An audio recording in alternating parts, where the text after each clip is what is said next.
So I really enjoyed that first chapter reading to you guys, so I decided to keep going and do some more. This is chapter 9 of Play of Consciousness by Swami Muktananda, and the chapter is titled My Method of Meditation. Here we go. It is not necessary to go into a lot of detail about how to meditate. As I have already said,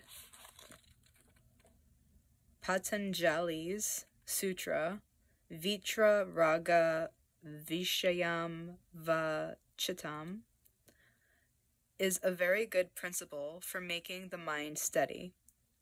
Meditation on one's Gurudev is the best, the very best indeed, the supreme way. I practice many types of sadhana, many types of pranayama, meditation, mantra, etc.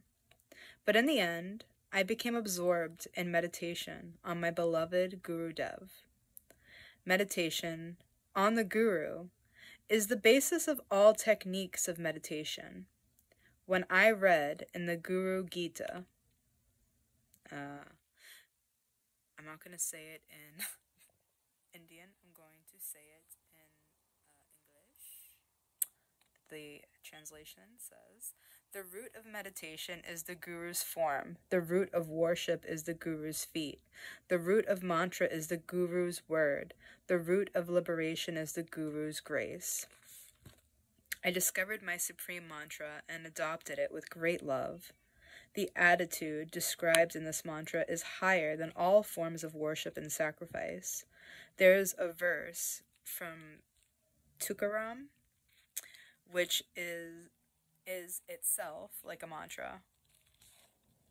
Not going to try to say that because I will butcher the entire thing. Sorry. In it, Tukaram Maharaj speaks the truth. Place your faith, love, heart, and devotion at the Guru's feet, and you will easily find God. So worship the Guru, meditate on the Guru, for God is with the Guru. How often must I say it? Tuka says that when you remember the Guru's name, you can find God in a forest or in a crowd of people. This verse alone became my deity. I based my life on this verse and got the reward, the whole fruit, of making its meaning my own. I resolved to meditate on my Guru, Nityananda. I sat down in the hall at Ganeshpuri, in a back corner where it was quieter and from where I could see Gurudev. I sat for a long time with my gaze fixed on him. His dark body was so beautiful. He had a finely proportioned figure, coursing with blood and vitality, a sheen on his body like black crystal, teeth like small pearls, fingers as long as tiger's claws, a belly made strong and firm by spontaneous retention of breath. He wore only a pure white loincloth. His right hand was in the chin mudra, and his left spread open in the abhaya mudra. From his throat came the divine sound of Hun. His head swayed in ecstasy. His body swung to and fro. Waves of joy ran from every hair. Rays of divine splendor radiated from every part of his body. His laugh scattered light all around him. All this engraved itself on my heart. I stared unblinkingly at his beautiful divine form and continually discovered a new fascination and magic in it. He would lie on the wood bed covered with a warm blanket. Around his bed were piles of biscuit tins and sweets for children. On either side were 2 more beds, one loaded with fruit for prasad, and the other with cloth. I would gaze and gaze at the blessed form of Gurudev in the midst of all this king of yogis, to whom nothing was impossible. People would come and ask him questions, and I would reflect on the answers that he gave.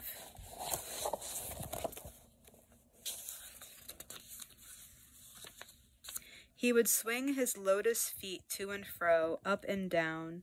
His large divine eyes, at times only half open, would be filled with ecstasy. Sometimes a smile would come to his lips, signifying inner solidity. His mind was always still, free of all entanglements, of all sense of difference.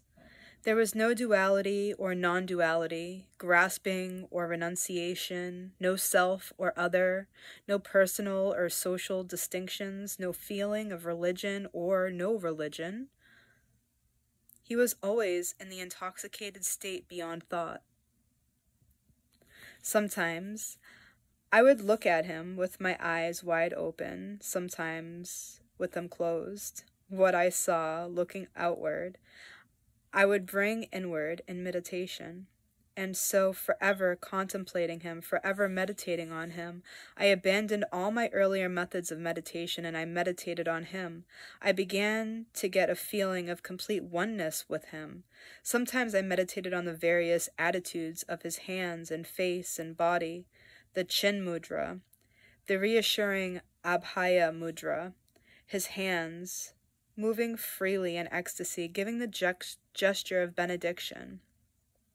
I meditated on his swaying head, on the music of Om as he laughed in the intoxicated happiness of total bliss, on his ah, ah, which was like a mantra bestowing inner initiation.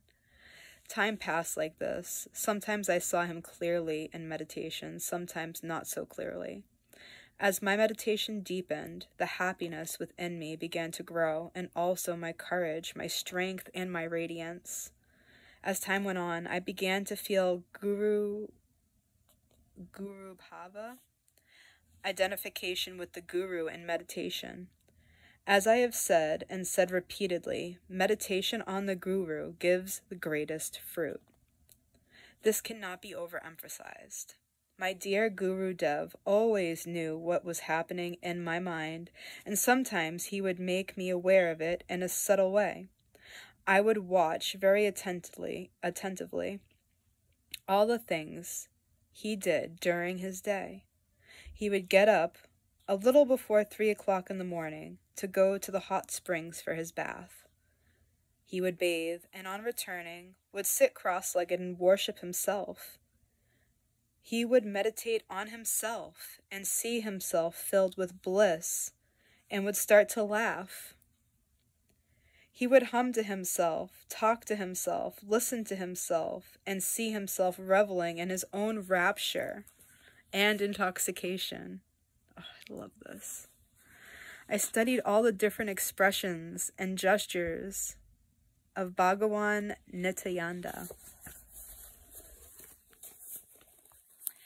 At times, I was so completely carried away by this that I would feel I am completely Nityananda. I am Nityananda. I'm probably saying that wrong. In these overwhelming transports, I would feel hidden. I would feel hidden, a great glory, when the deepest feelings in my inner being plumbed many new mystical levels.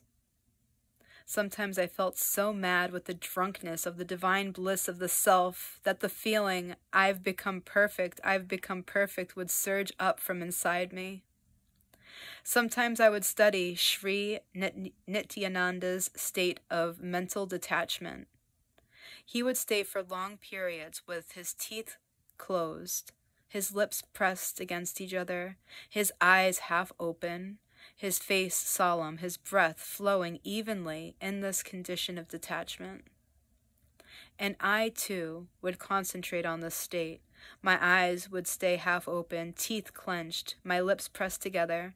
My breathing would slow down and my mind would become completely steady, and then my head would sway slowly back and forth like Bhagawan Nityanandas, as if my inner and outer condition had become totally identified with Guru Dev's own intoxication.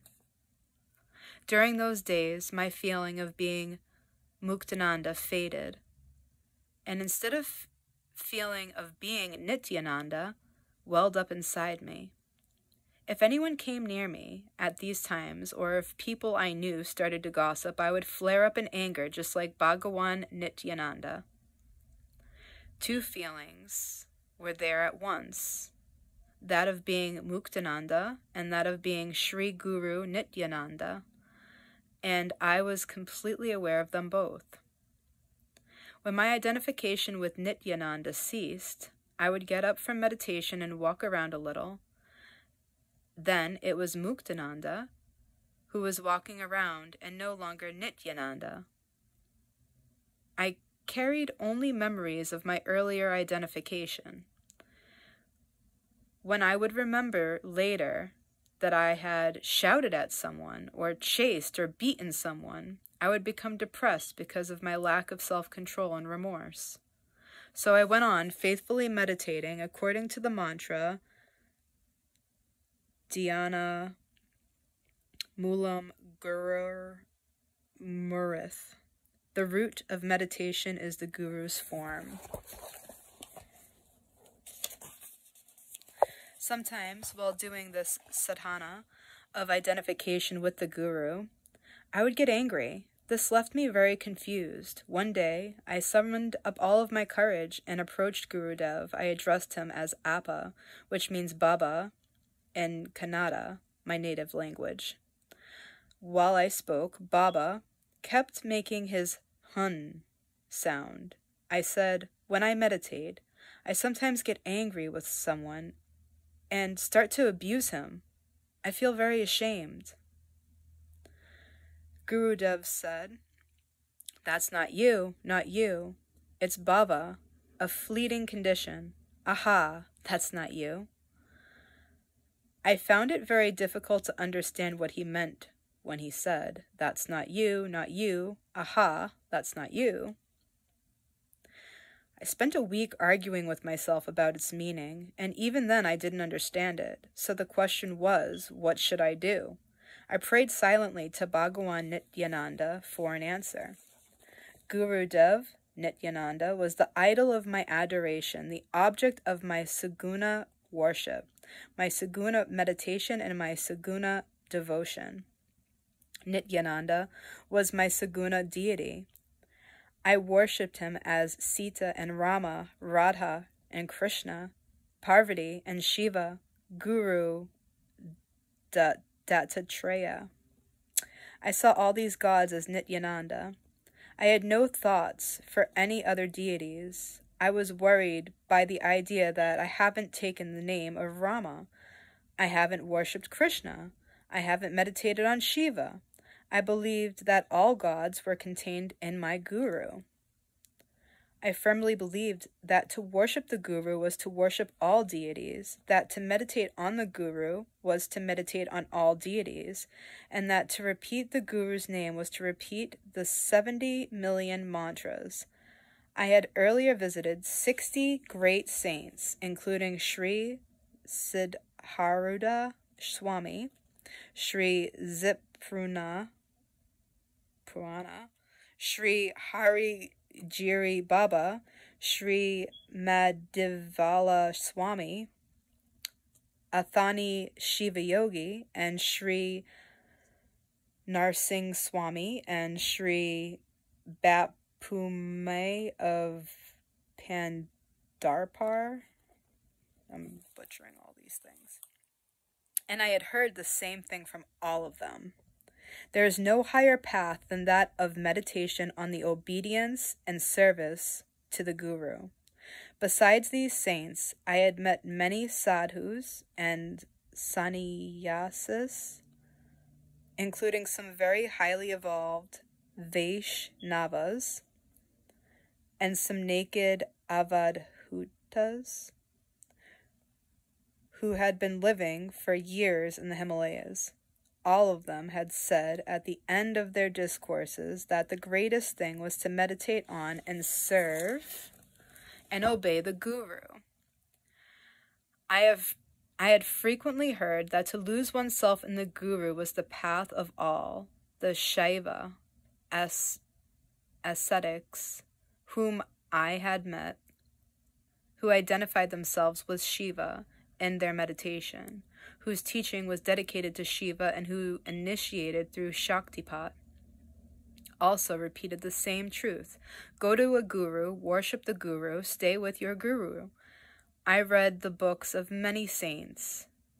Eknath Maharaj wrote, meditate on the guru. Saint Jineshwar said, the guru is your mantra. The guru is your everything.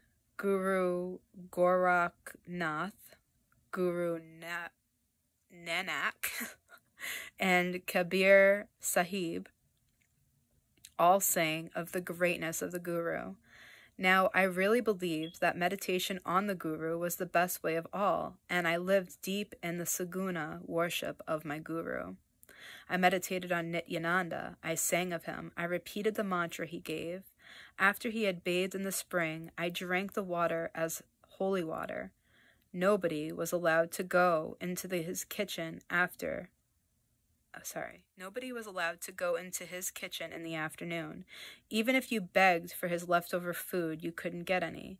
I found out where his cooks, Karyana, Shetty, and Manapa, threw the leavings when they washed the dishes, and I would secretly go and take pieces of food as prasad. My mind was filled with joy to be able to eat some of Gurudev's leftover food. I would rub on my body particles of dust from where he had sat. Sometimes I was given the opportunity to massage his body or his feet. While doing all these things, my Saguna worship, my Saguna devotion, and my Saguna meditation grew deeper every day. I never felt hatred toward my Guru, never found fault with him, never argued with other people about him, and never listened to any criticism about him. So my identification with him increased, my faith deepened, and my devotion became stronger and stronger. Sometimes Bhagawan Nityananda spoke to me, knowing what was on my mind. One evening, when the atmosphere was calm, it was 4:30. I and some others were sitting in the hall when Gurudev began to speak. Meditation on the Guru gives you life. Meditation on the Guru is a mysterious meditation. Complete yoga. All knowledge is in meditation on the Guru. The highest worship of him, the highest meditation is in Jnana Siddhu, a very good book. And then he fell silent. These words were like a mantra to me. I thought deeply about them. Bhagawan Nityananda's words always had the force of mantra. Pondering what he had said, I sat outside toward the hot springs, and there I saw a devotee reading a book in the Kannada language. He said to me, "Swami, I'm reading a book called Jnana Sindhu." My mind has become confused by reading all the time. Let's go and put it near Nityananda Babaji. I said, all right. We both went in. His name was Krishna Shetty. He placed the book before Babaji.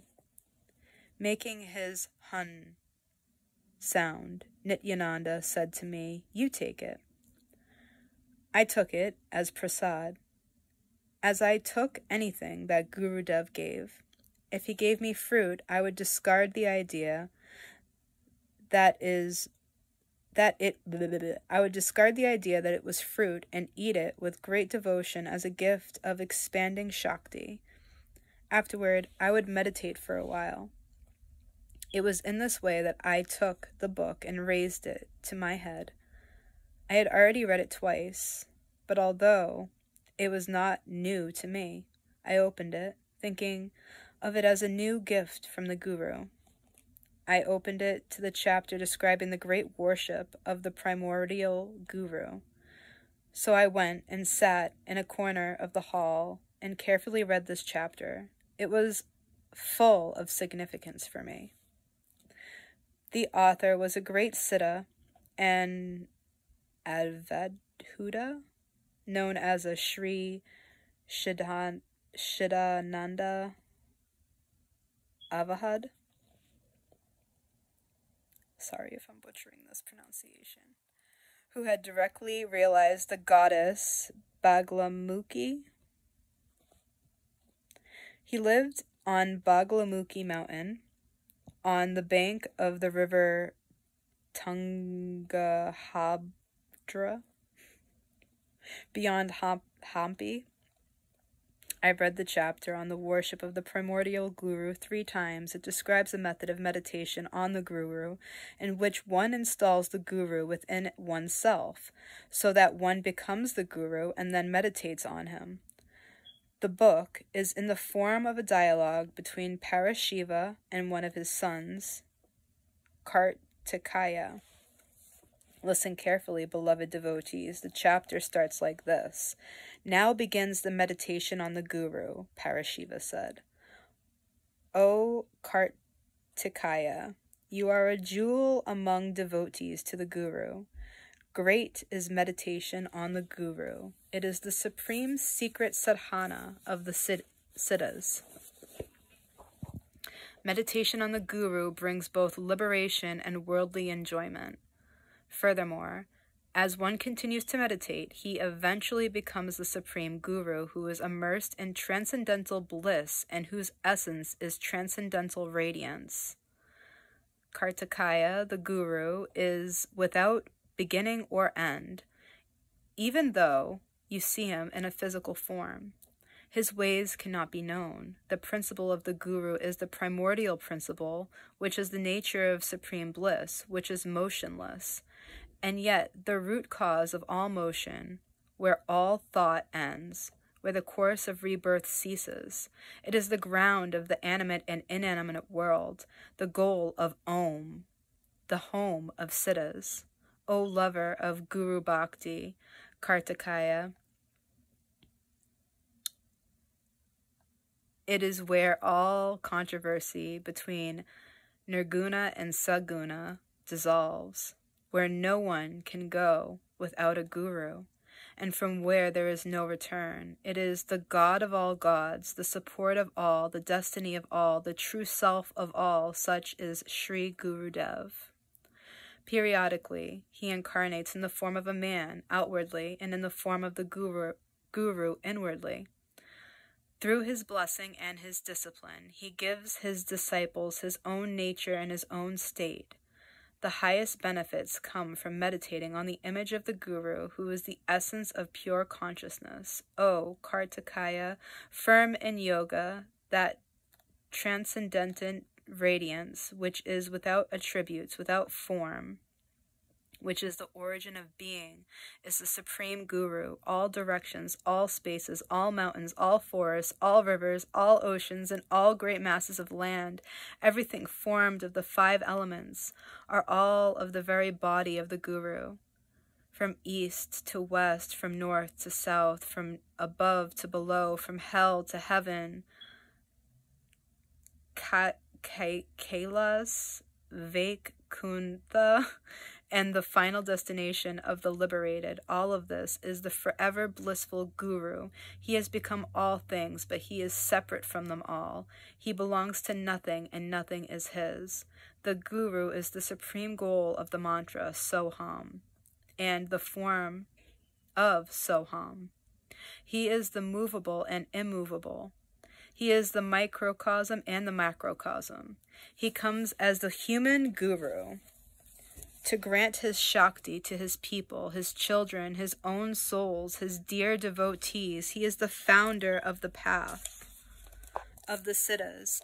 His mind, habits, and behavior are in no way ordinary. He is neither a man nor a woman. He is simply the Guru. His body has been tempered in the flames of Kundalini Yoga. The 7 elements have become filled with Siddhi and pranava, the primordial sound Om, that has Soham and plays in his prana. All the activities of the world are the divine play of the Guru. You should meditate on the Guru, imagining him to be in every part of you. O devotee of the Guru, this is the highest worship. Be still, drive out all fluctuations of thought, and make your mind free of all support. Remove all thoughts from your mind. Sit down before the Guru. First bow to him, the supreme Guru who contains all gods, all mantras, all saints and sages. Bow to him in all directions, saying, Guru Dev, you are everything. You appear as the universe in whatever form you may be. I bow to you again and again. When you have bowed to him in this way, with your whole mind, O Kartikaya, then meditate on him, understanding him to be perfectly present before you and behind you, above you and below you, the complete Guru principle in all directions. Let your body become filled with him. Remember that just as cloth is composed of threads, which with cloth present in every thread, you are in the Guru and he in you. With this kind of vision, see the Guru and yourself as one. A pitcher is no different from the clay it is made of, and your Guru is no different from you. This is the understanding you should have. Now sit down, become perfectly peaceful, and adopt a meditative posture. Raise your hands to your head as if it were your Guru's head, and touch your two eyes, your ears, your nose, your tongue, your neck, your shoulders, imagining that all these parts of you are of the Guru. In the same way, touch your chest, your heart, your stomach, your back, your waist, your thighs, your knees, your calves, your feet, saying over and over, this is the Guru's. This is the Guru's, right down to your toenails. And as you move down your body, keep repeating in your mind, Guru Om, Guru Om, Guru Om. And you should touch every part in the same way, repeating the mantra Guru Om until you reach your head. Implant the Guru in every part of your body. And finally, touch your head, saying Guru Om, so that you yourself are the Guru. You are the mantra. You are everything. You are in the Guru, and the Guru is in you. Concentrating on this feeling, begin to meditate every day. Meditate in this way. The Guru is in me. I am in the Guru. And do not have any doubts at all about it. Forget yourself as you meditate and repeat Guru Om. Parashiva continues, O Swami Kartikaya, when you have your bath, you should wash yourself as the form of the Guru, understanding that he lives in every part of your body. When you eat, offer your food to the Guru, saying to yourself, the Guru who dwells in the heart is enjoying my food. To bathe the image of the Guru. When you bathe yourself, to offer what you eat to him, and to offer all your other actions to him, your benefactor, to recite every day Guru Om, understanding him to be the giver, the enjoyer, the sacrificer, and all the sacrifices. This is the great worship of the Guru. Again, Parashiva says, O Kartikaya, by worshipping the Guru, a disciple soon becomes the form of the Guru. A person becomes like him, of whom he chants, whom he worships, and whom he meditates. So the saguna, discipline of meditating on the Guru, worshipping him, remembering the Guru mantra, and installing him in every hair of the body, quickly brings a great change in the heart of the disciple. Therefore, in solitude, with secret feeling, meditate in your heart on the Supreme Guru, becoming the Guru. This is the secret path of the Siddhas, the master key of the Sadgurus, the divine and happy bed that bestows inner peace to the Guru's devotee. It is the ladder to the city of liberation. All this will not interest people who are not devoted to the Guru, O Swami Kartikaya. Only they whom the Guru has bestowed his grace can understand these mysteries. Without God's grace, they will not be able to understand and enjoy the worship of the Guru. Having described the glory of the Guru, worship of the Guru, and meditation on the Guru in this way, Lord Shiva departed for Mount Kailas, and Sri Kartikaya fell deep into meditation on the Guru. This is the theme of Jnana Sidhu, and it is the way in which I was practicing my sadhana. I realized that there was a special message in it for me that I had received in order to do sadhana like this. And so that day, I did not return home, but stayed near Nityananda in his ashram. Night came, the day's activities were over, and the atmosphere was quiet. Gurudev went to his room. I went to the large hall and sat down facing east. I began to meditate carefully, following the instructions given by Lord Shiva to Kartikaya and Jnana Sidhu. I sat there quietly, and I saw the all-pervading consciousness as Nityananda.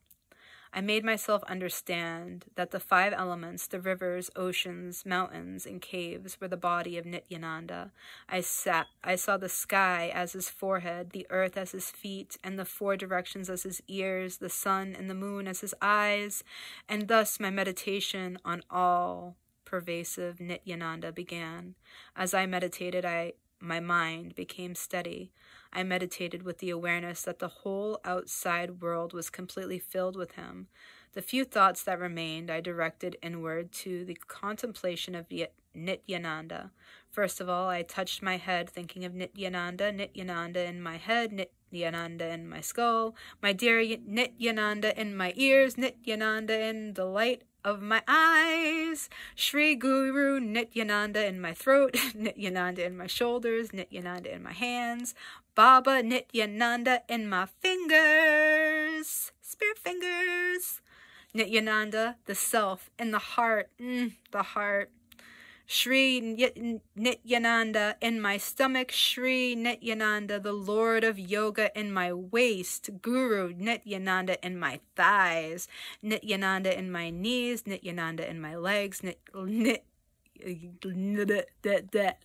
say this a lot, guys, Nityananda in my feet.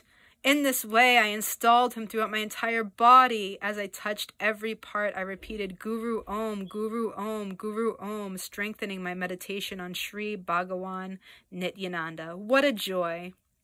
My heart lightened, its anguish and passion disappeared, fresh and happy vibrations ran through me, and I was overcome with a rush of ecstasy. When you meditate on ecstatic beings, you become ecstatic yourself. I once heard it sung. When I realized the pure, I became pure. My ego was no more. I myself became God. And so I installed the Guru in every part of my body with deepest love, and then became completely lost in worship. It was as if I slept without care on a bed that bestowed happiness, or ate delicacies filled with the 6 savors.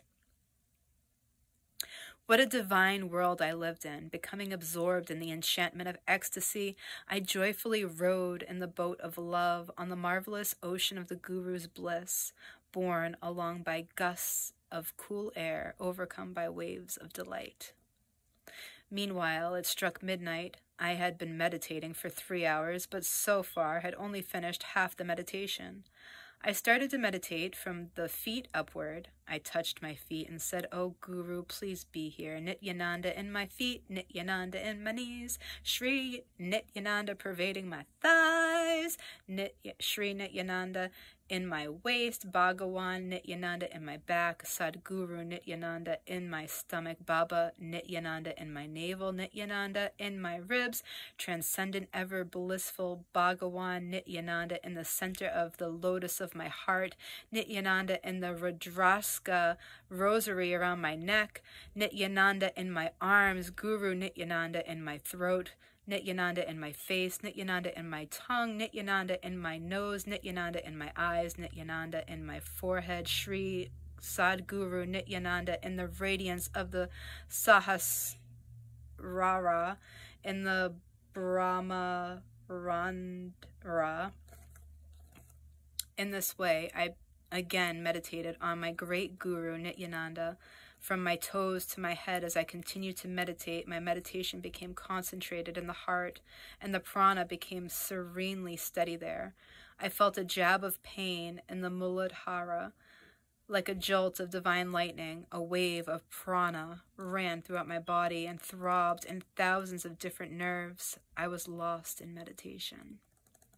At 3 o'clock, I heard Nityananda Baba's voice telling me to get up. I did so. I had been immersed in ecstasy. My trance slowly disappeared. Babaji went to bathe in the hot springs. Afterward, I had a bath. Then, again, I fell into the same meditation.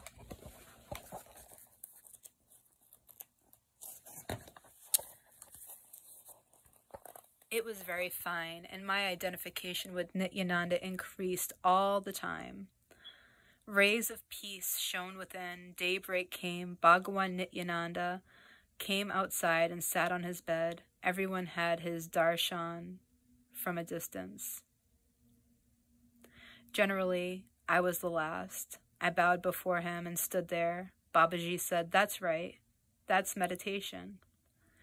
He raised a hand in the Chin Mudra and added, "That's real meditation, yes. Oh, yes, it is.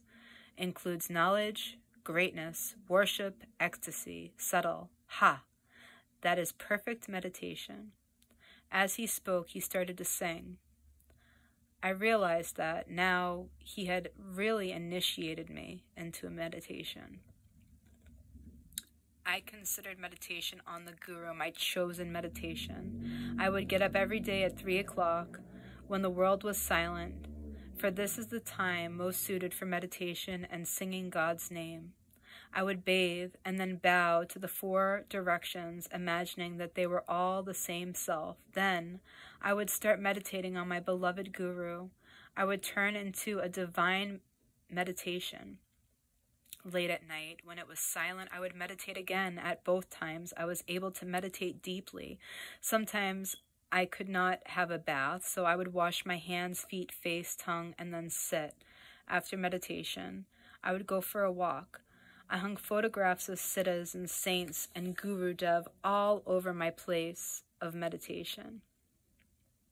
And it was in the midst of them that I meditated. I never looked upon these pictures as lifeless objects. When I was with Baba, I used to behave with awe, restraint, and purity, and I behaved in the same way in rooms where his pictures were hung. I never sat with my legs outstretched toward them, and in my meditation room, my behavior was always pure, even to the point of walking softly there. This was because rays and particles of Chitti were diffused there, especially during the time of meditation. Moreover, Guru Dev is really present wherever his picture is placed and worshipped. Before meditation, I would also invoke all siddhas, saying, "May all those who through the grace of the Guru have attained God by worshipping the holy feet of the Guru, all those who have been, who are now, and who are yet to protect me, or who yet to come, and who are yet to come, protect me and bestow their full power upon me." During this time, I usually kept away from people because each person carries his own particular vibrations. At Kakabhushandi's ashram, totally butchered that, I know, The atmosphere for miles around was so filled with the spirit of the divine name that whoever went there, even the thick-headed and insensitive, would automatically become a devotee of the Lord's name, Ram, and start repeating it. In the same way, the surroundings of my supremely revered Guru Nityananda were still silent, detached, and free of mental agitation. Anyone who came from Mumbai would find his mind emptied of thought when he entered the ashram. This was because of the influence of the atmosphere around Gurudev Nityananda. Restless people from Mumbai, people of all types, would lose their restlessness once they had bathed in the hot springs and come before Gurudev.